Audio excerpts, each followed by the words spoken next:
Amigas, amigos, sean todos bienvenidos de nueva cuenta a este espacio. Estoy muy contento que estén acá, pero especialmente contento el día de hoy porque vuelve con nosotros el profesor Ivo Hernández, tan querido por ustedes, tan solicitado también por quienes ven estos contenidos habitualmente y pues quien nos honra nuevamente con su presencia acá. Ivo, un gran abrazo, saludos desde la distancia. Muchísimas gracias, Nomar. Un cordial saludo a toda tu audiencia, siempre tan fiel y tan atenta y además pendiente de cualquier desarrollo, lo cual es lo más importante, estar siempre atento a lo que está sucediendo porque el mundo se está moviendo rápido. Así es, el mundo en apenas 15 días, Ivo, se ha precipitado a una situación en la que Benjamín Netanyahu, el jefe de gobierno en Israel, decide atacar Irán. Irán hace la consabida respuesta y dice que va a atacar Israel, que se reserva todas las medidas del caso. Apenas una semana después de que arranquen estos ataques, el presidente Donald Trump en los Estados Unidos decide tomar parte o meterse dentro del conflicto directamente, bombardeando lo que se asume son 3 puntos con instalaciones presuntamente de desarrollo nuclear en Irán. Y bueno, justamente en medio de toda esta circunstancia, la gente se pregunta, la gente se alarma y la gente dice, ¿qué irá a pasar? No solo con Oriente Próximo, Oriente Medio, o como tantas denominaciones se le indique esta zona geográfica, ¿no? Sino, ¿qué irá a pasar con el destino del mundo en los próximos días? Porque la gente, digamos, los fantasmas que tiene en la cabeza sobre los conflictos en estas partes del mundo, eh, no son nada bonitos, o sea, le remonta a mucha gente pues los conflictos de los 90, le habla a mucha gente sobre la activación, que por cierto, Irán ha hablado de eso también en las últimas horas de células durmientes en Europa y en Estados Unidos para de alguna manera hacer medidas retaliativas con respecto a lo que ha significado el bombardeo que ha autorizado Trump. A la gente se le complica la cabeza y dice, bueno, ¿será que estamos en puertas de una tercera guerra mundial? Yo creo que ya eso sería como muy tremendista, pero Ivo, frente a toda esa falta de claridad, frente a toda esa niebla, toda esa incertidumbre y ese mundo que, como tú dices, se está moviendo bastante rápido, la gente me solicita y me dice, bueno, ¿qué pensará el profesor Ivo Hernández? Sería buenísimo que conversemos con él y que nos diga cómo está viendo toda esta situación. En principio, Ivo, la rapidez de los hechos, ¿te impacta? ¿Te parece que es una situación que estaba más bien prevista, que esto era una cosa que estaba de anteojitos, como se dice por acá, o se están suscitando esta cadena de hechos sin que tuviésemos de alguna manera esa convicción de que se iban a dar de manera tan rápida? Bueno, lo primero que hay que entender es que se trata, en este caso de Irán, es un país muy particular. Es muy bueno tratar de ver la parte geográfica y geopolítica. Y voy a hacer un excurso antes de darle respuesta a lo que me estás planteando, que es importante. Uh -huh. Irán no es cualquier país del Medio Oriente. La gente habla Irán, Irak, Siria. No, no, no, no. Usted está hablando de uno de los centros de la civilización más antiguos del mundo. Irán se puede solamente aparejar con países como China e India, que son centros de civilización milenarias. Es decir, ahí incluso los relatos bíblicos se quedan cortos porque esa es una civilización que trasciende muchísimo más antiguo. Irak no es lo mismo. La gente piensa Irán, Irak, sí, todo eso no tiene nada que ver absolutamente. Esos eran países coloniales y los ingleses, muy fieles a su estilo, donde ellos han estado, siempre dividen las cosas y dividen a las personas. Y entonces ahí se terminó en aquello que se llamaba la Gran Persia al comienzo del siglo XX, cuando Inglaterra pues dejó la zona y los franceses también se repartieron aquello medio mal, hicieron unas fronteras a mano, realmente a mano, con una regla y un lápiz. Entonces terminaron una cantidad de fronteras que son artificiales, razón por la cual existen, caso especial de los kurdos, personas que son un pueblo sin territorio, que quedaron fuera del mapa, en fin, una cantidad de cosas. Lo que quiero decir con esto es que Irán es un país muy particular y que en el caso de los venezolanos tenemos una cercanía especial porque se trata de un petroestado, es decir, es un estado que vive mayormente de vender petróleo. Eso es importante que lo tengamos. Vamos a volver a ese tema después y ya le van a ver por qué. Además, es un país que conoce de la intromisión de países occidentales por razones evidentes en el pasado. Irán es un país que pretendió emocionado con las leyes petroleras, algunas de las cuales nacieron en Venezuela en los años 40, en la década de los 40, como la conocida de 50-50 y todas esas cosas. Ellos, emocionados por todo eso, llegaron luego a envalentonarse y a proponer una nacionalización del crudo en 1953 en un gobierno de un sujeto que se llamaba Mossadegh, y allí en los Estados Unidos e Inglaterra, con un mundo que no permitía tanta elasticidad como ahora, donde todo el mundo puede decir lo que se le ocurre y hay países que inventan sus caminos y tal. En aquel momento, pues usted tenía dos bloques y entonces los países eran obligados a alinearse. Irán tenía, por su situación geográfica, una sensibilidad especial para Occidente porque ellos están haciendo limítrofe marítimo con un mar interno en Asia con la Unión Soviética. Entonces es un territorio que siempre fue muy cuidado. Ya van a ver por qué les digo, en el 53 se forzó un golpe de Estado, que es cuando entonces traen a este sujeto que le dieron un título muy antiguo, que es el de Shah. Eso es una cosa que viene desde comienzos de nuestra era, con un grupo llamado los Sasánidas, que hubo un imperio ahí que tenían el título, el jefe, ellos lo llamaban Shah Han Shah. Shah era como el jefe de la cosa, ¿no? El César o algo así. Entonces este sujeto lo trajeron, un sujeto muy joven, llamado el Shah de Irán, después se le conocía allí, Mohammad Reza Pahlavi, y fue un sujeto que mantuvo con bastante puño de hierro y un servicio secreto fuerte a ese país durante un tiempo. El sujeto después se enfermó y pasaron cosas muy interesantes que terminan sucediendo con la llamada Revolución Islámica, que se gestó desde París, un país que, por cierto, tenía el Partido Comunista más grande fuera de la Unión Soviética. Eso no es casual, y vamos a ver una alianza que después va a dar fruto, que es la alianza islamismo con la izquierda dura. Eso es una alianza de muchos intereses soterrados y profundos. No es una teoría conspirativa, se puede demostrar. Y va entonces a gestar esa reaparición de un sujeto que anduvo deambulando primero por Irak, luego en París, de donde mandaba unos cassettes, que era el famoso Ayatollah Khomeini. Ese título se lo dio él mismo. Ayatollah es un título de los chiitas, que supuestamente es un sujeto que más o menos tiene un teléfono rojo que puede hablar con Dios, algo así, ¿no? Entonces el sujeto, ellos forjaron una constitución en el 79 y después la remendaron en el 89. Digo todo esto ¿por qué? Porque Irán, no cuando el Khomeini y lo que pasó después de la Revolución Persa y todo eso, cuando ya viene una historia larga contra los Estados Unidos y otro problema ya más, sino antes, cuando estaba el Shah de Irán, en el 68 ellos son de los primeros firmantes del Tratado de Proliferación Nuclear, de no proliferación, en el 68. Ellos son de los primeros que firman eso y lo ratifican 2 años después. Eso va a ser luego una piedra en el zapato para estos ayatolas cuando a comienzos del siglo XXI ya entonces la Agencia Internacional de Energía Atómica le dice, bueno, pero ustedes no están honrando el tratado, están pasando ciertas cosas. Eso va a ser una piedra en el zapato y parte de lo que está sucediendo. Tenemos esa medida. Otra medida, el tema de Israel. El islamismo se divide fundamentalmente, hay más grupos, pero voy a nombrar lo que son los sunitas y los chiitas. El chiismo tiene cuna en Irán desde el siglo XVI, con un grupo llamado los safavidas, que hizo un pequeño imperio allí, después fue depuesto, etc. Pero ahí hizo cuna el chiismo desde entonces y hasta hoy. El sunismo tiene cuna en muchos países, pero fundamentalmente en Arabia Saudita, donde están las dos grandes ciudades sagradas del Islam. Ok, eso lo sabemos. Entonces, ¿por qué digo todo esto?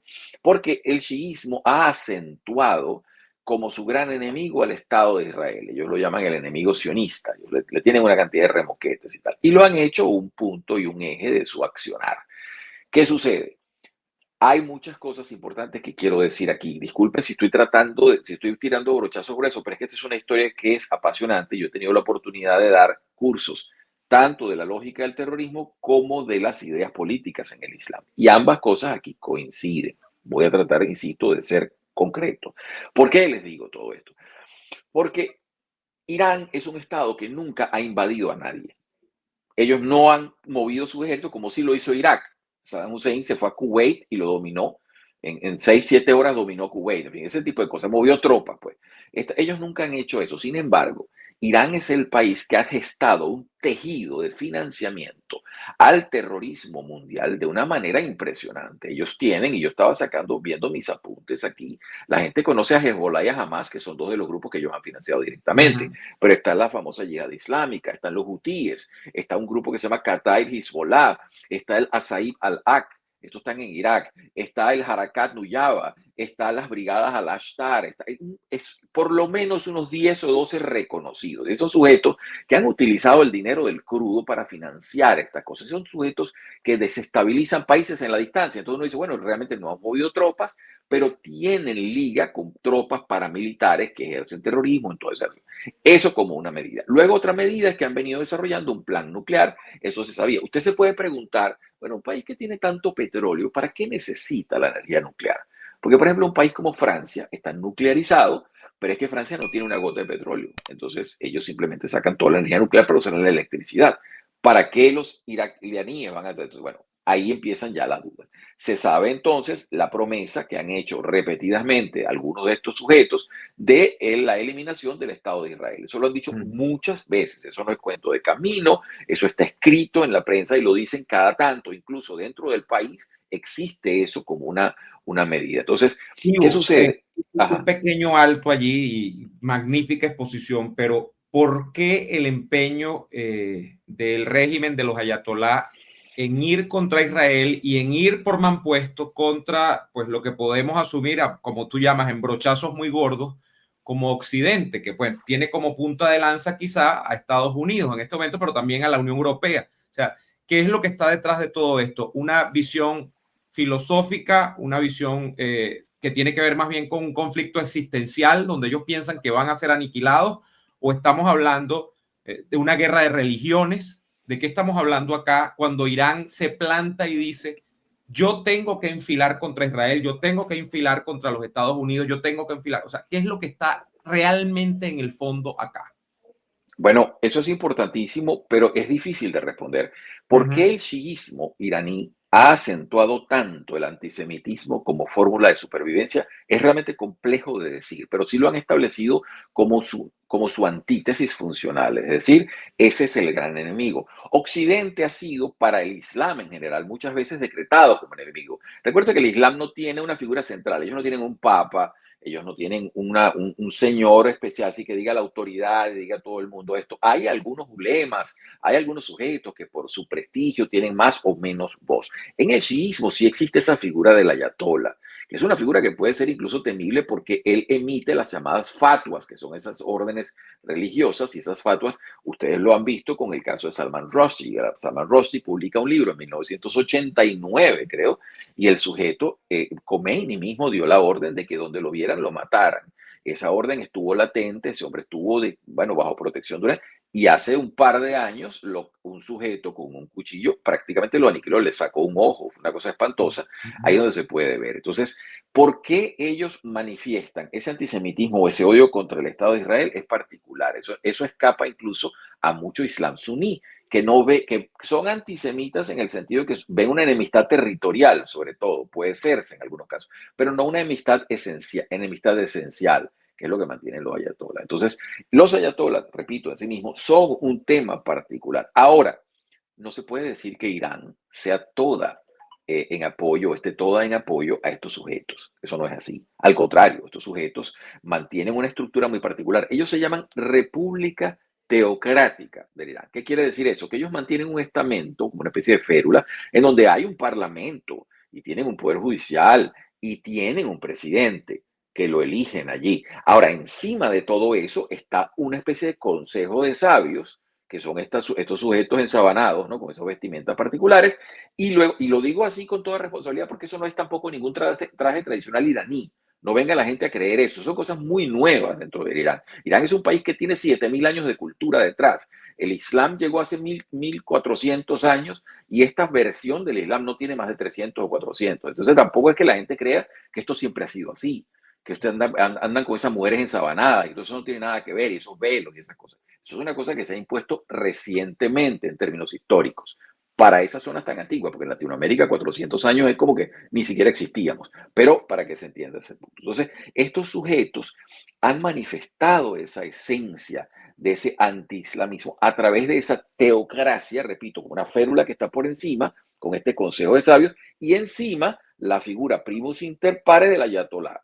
Primero estuvo Khomeini, cuando Khomeini se murió, llegó este viejito que está ahorita, que se llama Khamenei, que es un sujeto, un octogenario largo, ¿no? Es decir, y que es la autoridad incontestable, este sujeto cuando él habla. Eso no existe en el Islam suní, no existe. No hay una figura de esa fórmula así. Hay muchas diferencias en cuanto a los rituales de cada uno y la forma de ver la religión. Ambos son musulmanes, pero tienen ese punto. Ahora, tú lo has dicho, ¿por qué se manifiesta eso? Ivo, tengo una inquietud porque yo he dicho incluso en mis últimos directos que Irán, la República Islámica del Irán, es de alguna manera la expresión más acabada de lo que es un régimen político pseudo totalitario en el entendido del credo islámico, o sea, del entendido, o sea, porque estamos hablando de una comunión perfecta entre religión, Estado, poder y por supuesto, pues todo lo que de allí emana, o sea, porque prácticamente tienes una sociedad moldeada a la semejanza de lo que el ayatolá, que es prácticamente el enviado de Dios en la tierra, prescribe.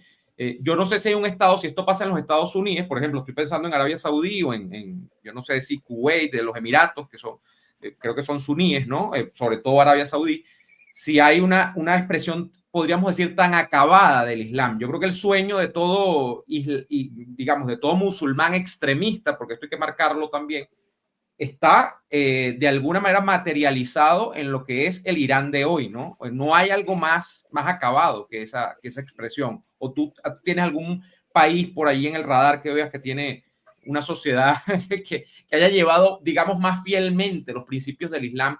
Claro, en su vertiente chino, pero creo que es Irán, ¿no? Creo que es Irán. Sí, y Irán tiene un modelo político particular. En el caso de Arabia Saudita, es muy interesante que tú lo cites porque es un país clásicamente suní. La manifestación del Islam en la vida cotidiana se hace a través de la ley, que es la Sharia. El Islam suní tiene 4 escuelas grandes de Sharia, de las cuales la más estricta se llama Escuela Hanbalí. La Hanbalí es una escuela, es la escuela del ojo por ojo, de cortar manos, de toda esa cantidad de cosas, donde matan a la gente. Esa es la que priva en Arabia Saudita, de manera que el sistema de Arabia Saudita, que por cierto, el actual príncipe regente está tratando de modernizar, ellos vienen de una fórmula que era la aplicación de la ley Hanbalí, que se llama wahabismo. Perdónenme, por favor, los amigos oyentes, si esto suena extraño, tienen todo el derecho de decirlo. Estoy tratando de simplificar. Si usted ve, por ejemplo, la República, perdón, el Principado de Arabia Saudita es el Principado Wahhabí de Arabia Saudita. Eso es una fórmula del Islam suní bastante estricta, pero no llega a ese totalitarismo o pseudo totalitarismo teocrático que tú has puesto. No existe una figura que pueda decir yo soy el primus inter pares, porque el Islam en principio es igualitario. Es decir, el propio Mahoma prescribía el hecho de que él era uno más dentro de la umma, que la umma es la colectividad. Entonces el chiismo, repito, es una cosa muy, muy particular. Ahora vamos a la situación de la cuestión atómica. ¿Qué pasa? Estos ayatolas han manifestado la cuestión de Israel. Entonces, si tenemos el hecho que ellos financiaban estos grupos terroristas, si tenemos el hecho que estaban enriqueciendo uranio, tomándolo, por cierto, de países con los cuales tienen alianza y sabemos cuáles son algunos de ellos, pues entonces ya empieza a sumarse los factores. ¿Qué pasa? Cuando Hamas procede al ataque terrorista contra Israel, el famoso 7 de octubre, Israel, dentro de el despliegue de fuerza que hace para contraatacar, prácticamente lleva no la eliminación total, pero reduce a Hamas a un mínimo existencial y a Hezbollah también. Es decir, los descoyunta completamente y les descoyunta el financiamiento. Con aquellas operaciones fantásticas de inteligencia, en el caso de Hezbollah, con los aparaticos aquellos, con las pilas que les puso y voló la gente. Una cosa realmente casi de ciencia ficción. ¿Qué logró Israel con ese ejército y ese tipo de inteligencia del Mossad, que siempre es espectacular porque son muy eficientes, son poquitos, pero son muy buenos? Toda esa historia. Entonces, ¿qué sucede con todo esto? Bueno, ya Israel estaba atento, y eso se había dicho muchas veces también, que de llegar Irán a un enriquecimiento de uranio tal que le permitiera, dentro de un margen de poco tiempo, acceder a un cabezal atómico para ponérselo a los misiles que ya tienen, pues había que entrar en una fase de guerra preventiva. Es decir, Israel no podía esperar a la comunidad internacional. ¿Por qué? Porque las Naciones Unidas suele llegar detrás de la ambulancia. Y en el caso de una explosión atómica, si usted le pone un cabezal atómico y se lo pone a Tel Aviv, pues la matanza va a ser realmente enorme, va a ser brutal. Entonces, ¿qué sucede? Se procede a la eliminación preventiva de todo esto. Ahora, Israel no tiene ni la capacidad económica de sostener una guerra a 2 países de distancia, ni tampoco tiene la capacidad bélica para atacar esos centros que están casi todos debajo tierra, a muchos metros bajo tierra, en lugares especiales. Esta gente sabe lo que está haciendo. Estoy hablando de los ayatoras. La gente no está agarrada a lazo. Entonces, eso es lo que es. Israel procede y lo que ellos hacen es lo que siempre han hecho muy bien. Ataques de inteligencia eliminaron la plana mayor de la gente que estaba a cargo de las investigaciones atómicas con estos asesinatos selectivos que proceden ellos y algunos ataques a personas que están a cargo de inteligencia. Ahora, sabía Israel dos cosas, repito, ellos no pueden, Israel no tiene una capacidad económica para sostener una guerra mantenida a tanta distancia, eso es imposible. Además, están gastando su capacidad misilística. Israel siempre ha tenido un ejército defensivo, no es un ejército agresivo, ese es otro país que no anda invadiendo gente, ese país se ha defendido de ataques y cuando ha movido tropas es en contraataque, pero repito, es fundamentalmente defensivo. Entonces, ¿qué pasa? Se lanza este ataque preventivo tratando de eliminar, pero realmente cuando vemos a Netanyahu hablando, agradeciéndole a Trump el ataque norteamericano, ese hombre estaba respirando de alivio. ¿Por qué?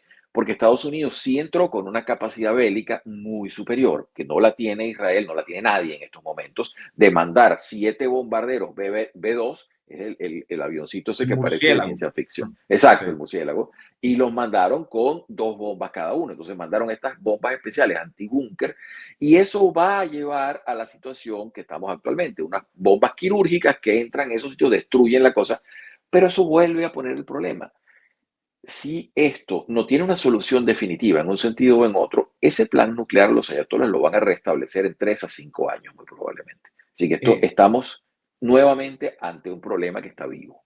Ivo, la acción adelantada por Trump este fin de semana ha dejado prácticamente en el medio de la carretera dos vías para las interpretaciones. Hay gente que piensa, y creo que no sé por qué percibo que tú estás en esa interpretación, ya me lo aclararás, que este bombardeo ha sido justamente para llevar a Irán a negociar el acuerdo nuclear y eventualmente abandonar la idea del programa de enriquecimiento de uranio.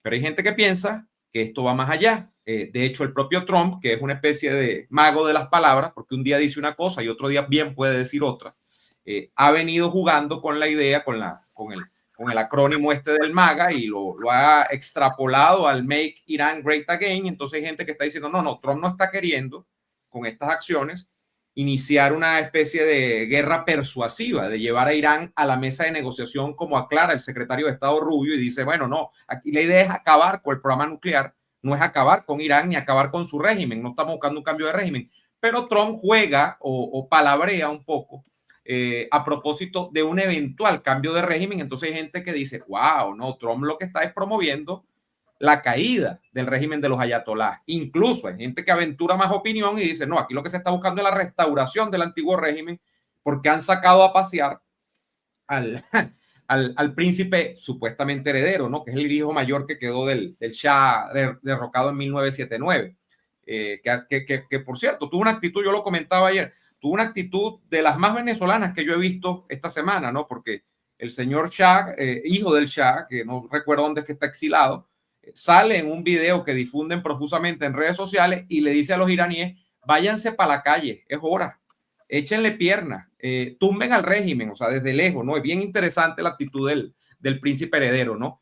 Pero entonces, la pregunta es, ¿dónde crees tú que está parado Trump? Trump está en una búsqueda de llevar a la negociación otra vez a Irán para que se desmonte el programa nuclear, programa que, por cierto, Irán siempre insistió en semanas precedentes en que si lo negocia, jamás va a abandonar el tema del enriquecimiento de uranio, o sea, de que eso no está en consideración, o aquí lo que se está es buscando dar la estocada y matar, y se está buscando una operación que eventualmente derroque al régimen de los ayatolás y bueno, y que además crearía un hervidero, porque ya hemos visto todo lo que esto implica en casos anteriores, con unas sociedades que quedan devastadas, entonces tú no sabes muy bien qué es lo que va a operar allí, una democracia pseudo liberal, una democracia pseudo occidental, o qué es lo que se puede implantar allí como régimen de mampuesto, ¿no? No sé cómo lo estás viendo tú, Ivo. Bueno, vamos por partes con la situación. Lo primero, Trump tenía como lema de campaña que él no iba a iniciar ninguna guerra. Eso Así ha es. producido sus acciones quirúrgico bélicas han producido una división dentro del movimiento llamado MAGA, que es el Make America Great Again, de las personas que decían nosotros no deberíamos estar participando en ninguna guerra, es un problema de Israel. Dentro del movimiento MAGA hay también cierto resentimiento contra Israel, eso no está homogeneizado a favor de Israel. Entonces, hay gente que dice, no, no debe ser. Hay gente que está en estos momentos interpretando, yo me incluyo, que había que detener la situación de los ayatolas. ¿Por qué? Porque el problema aquí, cuando la gente empieza a invocar el derecho internacional, se produce una falencia grave, que es que empiezan a pensar que todos los países son iguales. Y mire, hay estados forajidos, hay estados que viven justamente de vivir a salto y a barranca a ver cómo agreden otros países. Y los ayatolas no han escondido sus intenciones en materia de una bomba atómica. Esto es tan grave que incluso la academia norteamericana se ha tirado, pero por unos barrancos locos con algunos sujetos, entre ellos una de las glorias de las relaciones internacionales, que era Kenneth Waltz, ella ya fallecido. Ese señor tiene un paper donde él justificaba que Irán tenía que tener una bomba atómica. Bueno, imagínense ustedes semejante disparate, darle a estos sujetos absolutamente fuera de todo orden, un país donde matan a una persona por ser homosexual, la guindan de una grúa, y a las mujeres por quitarse las pañoletas le caen a latigazos. Y, en fin, la situación jurídica de derechos humanos de Irán es una cosa espeluznante. Es una cosa que no tiene, pero ningún parangón. Solamente un pacto soterrado, mantenido con la izquierda, ha privado que la prensa no meta realmente un bisturí a profundidad y diga las barbaridades cotidianas que se dan allí, porque ahí desaparecen muchachas, además, que son hermosísimas, obligadas a cargar esa cantidad de trapos en la cabeza cuando ellos no quieren hacerlo, porque esto no es porque ellas quieren, esto es que es una ley y hay policía moral. Imagínense usted esta barbaridad. Entonces, dicho todo esto, hay que empezar a entender el problema. Trump entró en apoyo a Israel, entendiendo que la mejor manera de obligar a estos sujetos, así seguramente pensaron en el Pentágono y la gente que le apoyó, es llevarlos pues a una caquexia importante, a una debilidad y obligarlos a negociar. El problema es que cuando uno ve esto desde lejos, Neomar, amigos oyentes, no está claro para qué se entró. Y esto aquí meto incluso a Netanyahu. ¿Cuál es el objetivo de esta acción? El objetivo era A, destruir el arsenal nuclear que tenemos información de inteligencia que existe. Ajá. B, es sustituir al régimen de los ayatolas. Al comienzo, incluso de parte de algunas personas, estaban haciendo llamados, no solo ese joven, bueno, el hijo del Shah, no solo ese, otra gente hablándole a esa insurrección que se sabe que existe en Irán, que es un país muy vapuleado, con una inflación fuerte, y que le ha pasado muchas cosas que no tendrían por qué pasarle. Y entonces estaba la gente diciendo, bueno, pero aquí debería pasar algo si esa gente se mueve, porque si estos ayatolas lograsen coalicionar a ese país detrás de ellos, pues ahí sí nos estamos enfrentando realmente a un problema grave, porque este es un país de unos 90 millones de sujetos, es el doble de Venezuela en territorio, para que usted se dé una idea de lo grande que es ese país, y que es un país, repito, culturalmente profundo y homogéneo en muchas partes. Ellos tienen, no es como Irak, que es una colcha de retazo de gente allí, no, no, no, esta gente tiene una cantidad de fundamentos culturales y todo ello. Si esto todo se pone y estos sujetos logran detrás de ellos esa coalición, esto se puede empantanar, porque repetimos, el problema de una guerra no es la guerra, el problema de una guerra es hacerla a distancia.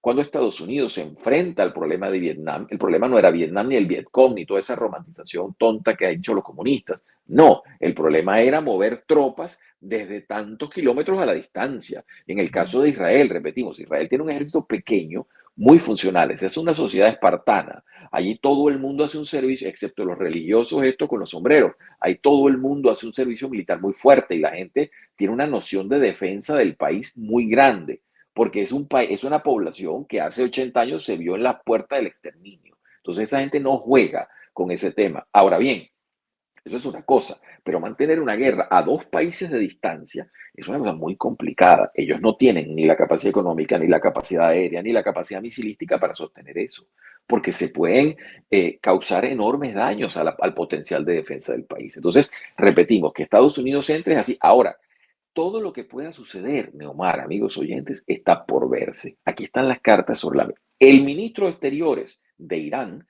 salió en el momento en que se produjeron los ataques norteamericanos a reunirse con Putin en Rusia, lo cual es coherente, porque esos son países de lo que hemos hablado aquí en otra oportunidad que se llama la autarquía asiática, es decir, los países, Asia se está cerrando sobre sí misma, tiene a China, tiene a Rusia, tiene a Irán y otros países que están así como de un lado para otro, pero Irán es un potencial importante, un país Ivo, que... ¿cuál es, Ivo, Ajá, cuál es la constelación de alianzas reales en este momento de Irán, más allá de la red que no es una alianza, sino que es una red estructurada por ellos de grupos terroristas en cada uno de estos países, como el Líbano, Gaza, que tú has mencionado, el Yemen, los hutíes en Yemen? ¿Qué países? ¿Realmente hay un tejido profundo que conecte a sí. Rusia y China con Irán? Por supuesto, sí, ellos están totalmente, ellos se sienten incluso agredidos por Occidente, son países que tienen ese llamado eje del resentimiento o eje del dolor, son sujetos como China, como Rusia y tal, que tienen toda una teoría antioccidental funcional, claro que sí, y por eso este sujeto va para allá. El problema es que el ataque israelí se produjo justo en el momento, es que realmente la cosa estaba hay que tratar de entenderlo desde el punto de vista de cómo lo hicieron, porque era el momento crítico. ¿Por qué? Rusia está empantanada en una guerra que, por cierto, los medios de comunicación de repente se les olvidó todo lo que pasa en Ucrania, pero siguen pasando Sí, cosas sí, sí. terribles a diario. Bueno, Rusia está empantanada allí, metida. Putin no ha salido del tema, el tema está complejo, se está chupando cantidad de recursos y de armamento y de gente allí que está cayendo en ese pozo sin fondo. En ese momento, China en una cosa que se habla mucho menos, porque el comunismo es maestro en solapar realidades, nadie sabe qué es lo que pasa con Xi Jinping. Este es un sujeto que internamente se supone que está siendo víctima de un golpe palaciego. El sujeto aparentemente existe, pero no manda. Hay una cantidad de rumores que rodean su figura y China en estos momentos está un poco desarticulada porque internamente tiene todos esos movimientos. Entonces, los iraníes era prácticamente el momento crítico para poder hacer esto en tanto estos dos grandes apoyos no iban a moverse o había poca posibilidad de que se movieran con un apoyo tangible. Ahora bien, eso es este momento. ¿Qué va a pasar? Otro tema, si ustedes dicen, bueno, vamos, tiene que hablar la diplomacia, que es lo que dicen los europeos. Los europeos, como siempre, dicen una cosa de en medio de su irrelevancia provocada, que han llegado a ser prácticamente un actor pintado en la pared por ellos mismos y las cosas que dicen, ellos dicen, tiene la palabra la diplomacia. Bueno, volvemos entonces a mi pregunta original. Sí, la diplomacia, pero ¿qué queremos? Porque, repito, si usted deja a los ayatolas y usted busca un pacto y los pone a firmar unos papeles, esos señores en 5 años está todo como está ahorita. Eso se va a volver a dar. Ya eso pasó con Saddam Hussein, ya ha No, pasado con otra gente. y volvemos a lo que tú has planteado en esta conversación, Ivo, que es la capacidad, pero magnífica que tiene la comunidad internacional, sus instituciones de ese paraguas que es la ONU y de todos estos entes para llegar inexorablemente detrás de la ambulancia. Siempre llegan detrás de la ambulancia, o sea, siempre llegan a hacer lo que un buen amigo en común llamaría medicina forense. Ellos llegan a revisar el cadáver siempre, porque ya Sí, cuando ellos llegan a levantar el informe, ya el muerto está sobre la mesa, bien frío y bueno, bien dispuesto para que los jurunguen, ¿no? Entonces, no, y además medios de comunicación y una academia también a nivel mundial que ha sido cooptada por sujetos que tienen claramente una tendencia ideológica. Repito, lo que estamos hablando aquí se debería discutir abiertamente, pero cuando usted lo expone, inmediatamente le vienen sujetos a decir, ¿y por qué tú dices eso? ¿Y quién lo ha dicho antes que tú? Entonces, bueno, señores, si vamos a discutir todo con un escolasticismo falso y tengo que empezar a citar gente para poder decir el agua está fría, bueno, imagínense ustedes que vamos a llegar. Es decir, aquí el problema es que hay que discutir esto a fondo, que las instituciones internacionales, uno no sabe, eso de que llegan detrás de la ambulancia, uno no sabe realmente si es por torpeza o es por deliberación. Eso no está claro, al menos en mi caso. En el caso de la academia, uno ve unos disparates, repito, yo cité a Kenneth Waltz, puedo citar a otra gente con las barbaridades que han dicho, de que Irán, como si fuese Irán un país normal y corriente, señores, un estado forajido que ha vivido al margen de las leyes internacionales de todo sentido, en donde toda la población vive sojuzgada por una cantidad de sujetos que tienen una férula de dominio y una policía secreta espantosa. Entonces, ¿qué quiero decir con eso? Yo no estoy justificando lo que ha sucedido, pero estoy tratando de entenderlo. Vuelvo al caso de Estados Unidos, que es el que nos interesa. Estados Unidos tiene en estos momentos además una fuerza descomunal en el Medio Oriente, en diversas bases. Es otra cosa que no debe olvidarse. Irán dice que va a retaliar probablemente contra eso. Bueno, yo le recuerdo a la gente y le cito los países. Mire, Estados Unidos tiene tropas activas y armamento en Qatar, Bahrein, Kuwait, los Emiratos Árabes, en Arabia Saudita, en Irak, en Jordania, en Siria, en Egipto, en Turquía, en Omán, en Israel, en Líbano y en Chipre. Ustedes me dirán si tal retaliación es posible. Y hay 50, por lo menos 50.000 soldados. Además de ellos, se han movido una serie de portaaviones. Es decir, está el caldo de cultivo para que esto pueda escalar a situaciones graves. Ahora bien, vuelvo a la pregunta original. ¿Qué es lo que se quiere? Porque tú dijiste una cosa que es el temor de todo cientista político. Hay una cosa que se llama nation building. Vamos a hacer la nación. Cuando estos estados han sido descabezados del grupo de dominio. El problema es que cuando eso se hace, y eso se puede hacer, lo que puede venir es la anomia, es decir, la carencia de leyes, no solamente acracia o carencia de dominio de estructura, sino que podemos estar en un estado primigenio de naturaleza donde todo vale todo. Y eso ya ha pasado, y ha pasado además por torpeza de Occidente. Cuando se descabeza el mando de Saddam Hussein en el 2003, que lo hicieron una operación relativamente rápida, mucho del alto mando iraquí se quedó esperando que los llamaran y de repente se dieron cuenta que estaban listas de búsqueda para ser presos. Usted comprenderá, estos sujetos estaban dispuestos a cooperar con las fuerzas invasoras, pero entonces cuando las fuerzas invasoras llegaron fue con una lista para meterlos presos. Entonces, bueno, se armó el tejemaneje que todo el mundo sabe y que ha costado cientos de miles de vidas humanas. Entonces, la situación es muy complicada y muy difícil en ese sentido. ¿Qué es lo que se espera para Bueno, acá? Ivo, ¿Qué queremos con ellos? de hecho, ese nation building o ese cambio de régimen promovido desde Occidente, lo estamos viendo, está teniendo su último capítulo o el más reciente, no muy lejos. Está en Siria, está en desarrollo un supuesto cambio de régimen que ha querido ser vendido por Occidente como un gran logro. De hecho, Macron, quizás el principal propagandista de este señor, de este ex barbudo que ahora le limaron las uñas y lo metieron allí a gobernar en Siria.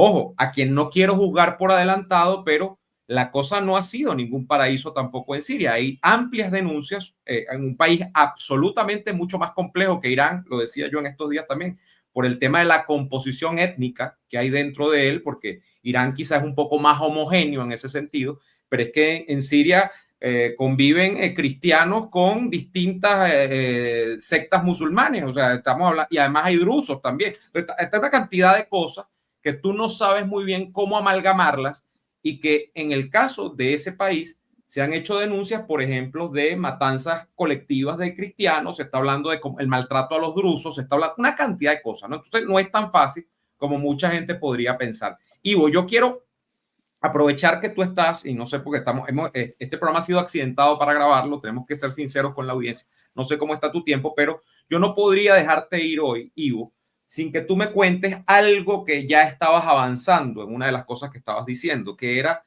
el tema del movimiento MAGA y el asunto de la opinión pública en los Estados Unidos respecto a esta última acción de Trump, porque efectivamente, y sabemos que candidato es candidato y presidente es presidente, uno de los principales ítems de campaña de Donald Trump fue: yo no voy a iniciar más guerra. Entonces, por eso yo creo que hay ahora una especie de...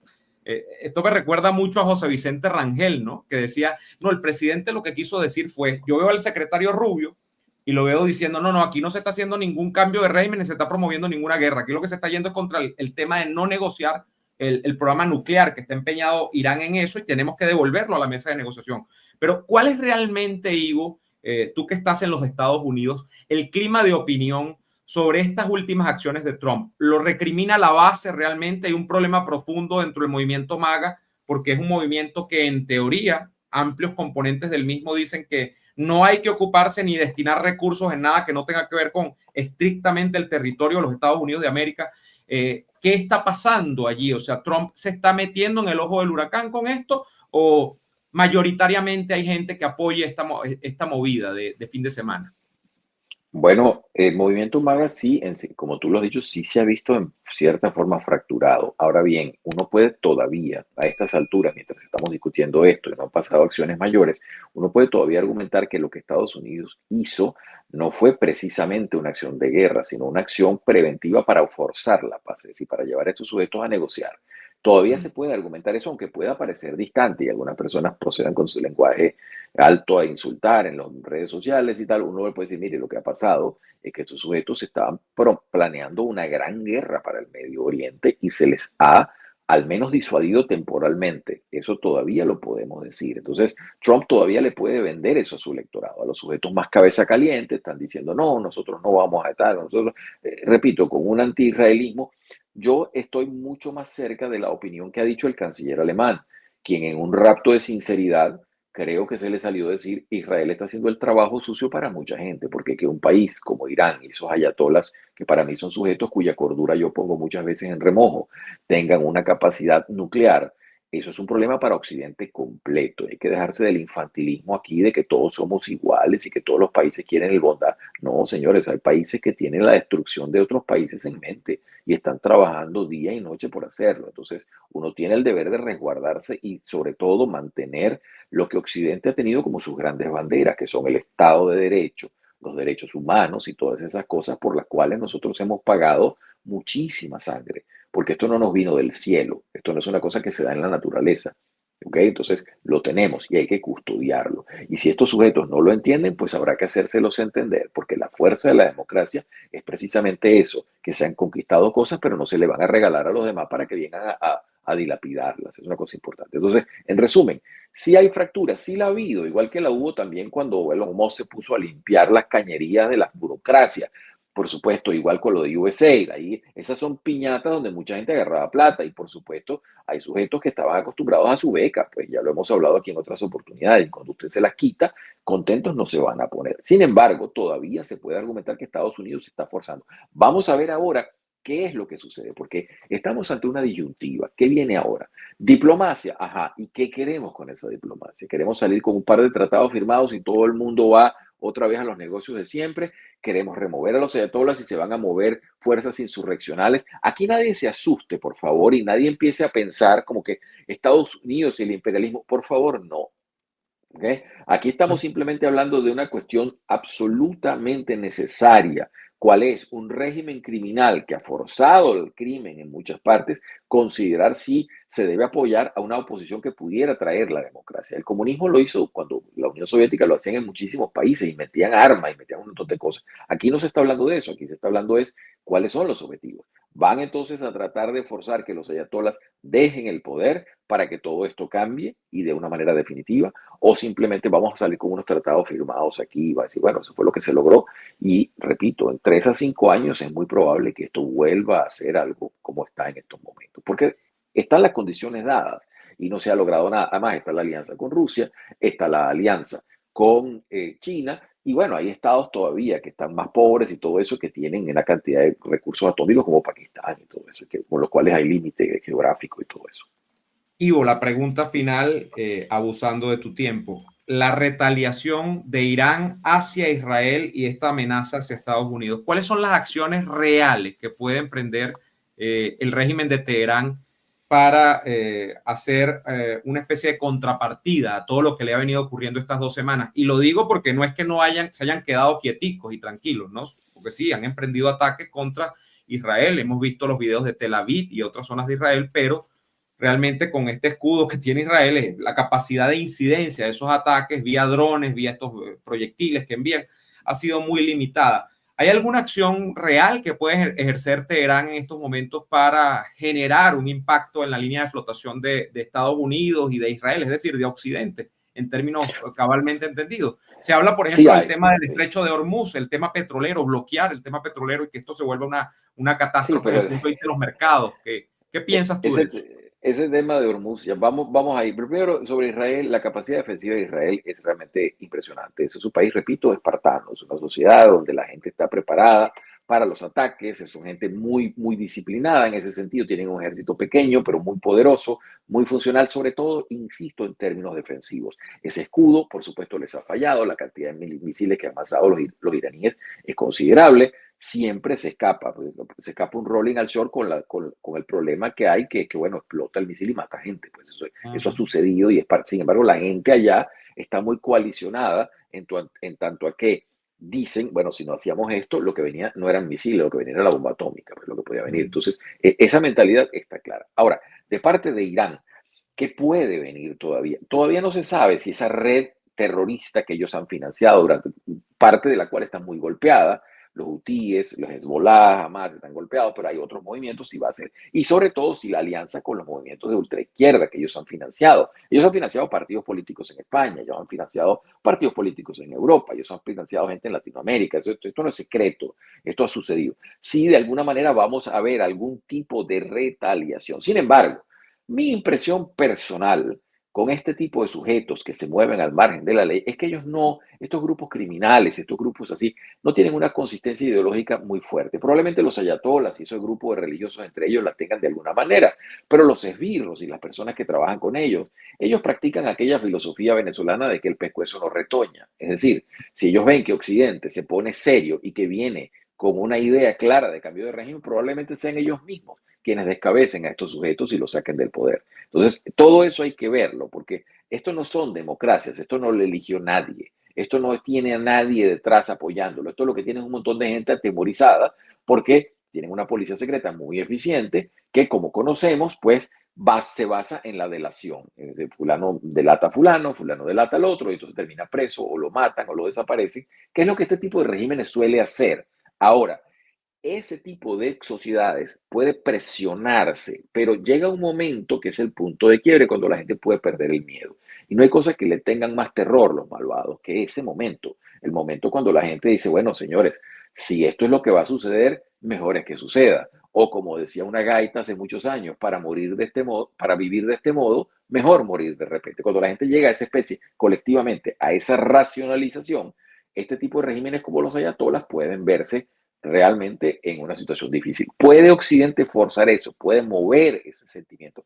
No lo sabemos y no está claro. Yo leo las opiniones de los expertos que están en este momento decidiendo, y no hablo de los expertos que meten en los canales de televisión, hablo de la gente que está decidiendo esto, y no se ve la claridad, qué es lo que se está buscando. ¿Usted quiere un vaso de chicha o usted quiere un vaso de limonada? Las dos cosas no son coincidentes. El programa nuclear lo puede usted destruir, solo temporalmente, pero usted va a tener eso vivo. La sustitución de los ayatolas puede generar un escenario cero, como tú muy bien lo planteaste. ¿Qué es lo que queremos? ¿Cómo se va a hacer? ¿Cuánto se puede hacer? ¿Y cuánto van a permitir los aliados naturales como Rusia y China que suceda? Porque Irán hasta ahora ha sido un bastión. Y repetimos, ahí tenemos, búsquense las fronteras. La frontera de Rusia con Irán es directa por el mar, se me olvidó en este momento el nombre. Ay, Dios mío, pero tiene Kazaj, tienes Uzbekistán, tienes a todo esto. Eran tres países donde está Rusia, está Uzbekistán, Turkmenistán y está Irán en la parte sur. Entonces, ahí tenemos el problema, tienen Por el límites marítimos. Caspio, Ivo, Es por el correcto, Caspio. sí, disculpa, sí, disculpa. Entonces, ¿qué quiero decir con todo esto? Bueno, estamos hablando de una zona geopolítica candente y sobre todo de cambios sustantivos en términos de lo que va a ser esa región. ¿Qué es lo que se va a hacer? Todo está por verse. Estados Unidos, a mi parecer, todavía en estos momentos, mientras ahora no ha iniciado una guerra. Esto no es una guerra todavía. ¿Puede convertirse en una? Sí. ¿Puede esto ser el Waterloo de Trump? ¿Puede ser el sitio donde él pierda toda la credibilidad? Eso no lo sabemos. Estados Unidos tiene un ejército formidable, pero también tiene una situación interna muy dividida con un partido demócrata que irresponsablemente, a mi juicio, salen así diciendo, el CNN mandó un sujeto a Irán y andaban diciendo allá que la situación estaba, y ponían a entrevistar a la gente que estaban apoyando a su líder. Bueno, señores, obviamente el que no apoya al líder simplemente lo guindan de una grúa, pero el pueblo Oye, no racionaliza esas cosas, ¿no? Sí. estos medios no dejan de sorprendernos. Menos mal que existen espacios como este donde tenemos a voces como la tuya, Ivo, para explicarnos mejor las cosas. Y lo tengo Es que que decir realmente, nuevamente. es que clama ante los ojos de Dios. Llevan un periodista, entonces el sujeto se para en un mercado en Teherán, supuestamente, y entonces tiene un micrófono. ¿Y qué piensa usted de lo que está pasando? No, me parece terrible, yo estoy con el amado líder y tal. ¿Qué cree ese sujeto que le van a responder? Es que no conoce una dictadura, no ha visto nunca una. ¿Usted cree No, que usted va a Corea del Norte, usted para al primer sujeto de la calle y le pregunta, ¿qué piensa usted? Pues yo estoy con el amado líder, pues eso es más viejo que el mundo, solo inventó Stalin y hasta el sol de hoy. Pero bueno.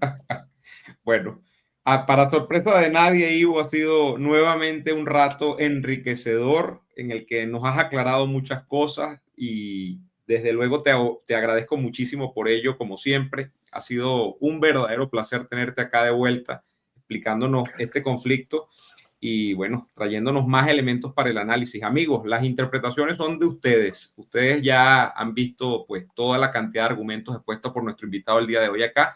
Muchísimas Un, gracias por acompañarnos. Sí, un puntito, Neymar, solamente un pie de página. Mis disculpas a los amigos oyentes si la charla se me enredó un poco, pero es que hay muchos elementos históricos, religiosos que están en esa zona y que son base para entender todo esto. Muchísimas gracias. Yo creo que más bien has echado mano de una capacidad de síntesis formidable para explicarnos algo tan complejo, tan antiguo, con tantos ires y venires, y eso te lo agradezco muchísimo también, Ivo. Ivo Hernández está en Twitter, donde lo leemos siempre. Bueno, yo sigo diciendo Twitter, aunque ahora se llama X, ¿no? Después de que el señor Elon Musk se hizo con la propiedad de esta compañía. Pero en Twitter está Ivo Hernández como @IvoCaracas. Y yo también les recomiendo que sigan la actividad intelectual de Ivo en sus canales de YouTube, principalmente uno que tiene destinado a revisar obras literarias, pues de la más variada índole, pero donde uno disfruta muchísimo de Ivo comentando, dando datos sobre los autores, haciendo pues una cantidad de conclusiones sobre esas obras y que pues, son verdaderamente un placer y una delicia. Señores, nosotros, bueno, yo tengo que pedirles también que si les ha gustado esto, que dejen un comentario, se suscriban al canal, que le dejen un me gusta y agradecerte enteramente de nueva cuenta, Ivo, por estar acá con nosotros. De verdad te mando un enorme abrazo, te agradezco por tu tiempo, además hoy con lo accidentada que fue esta charla por los temas del internet en Venezuela, pero bueno, se pudo y se pudo con creces, creo yo. Un gran abrazo, Ivo. Feliz tarde. Hasta la próxima, amigos. Hasta entonces.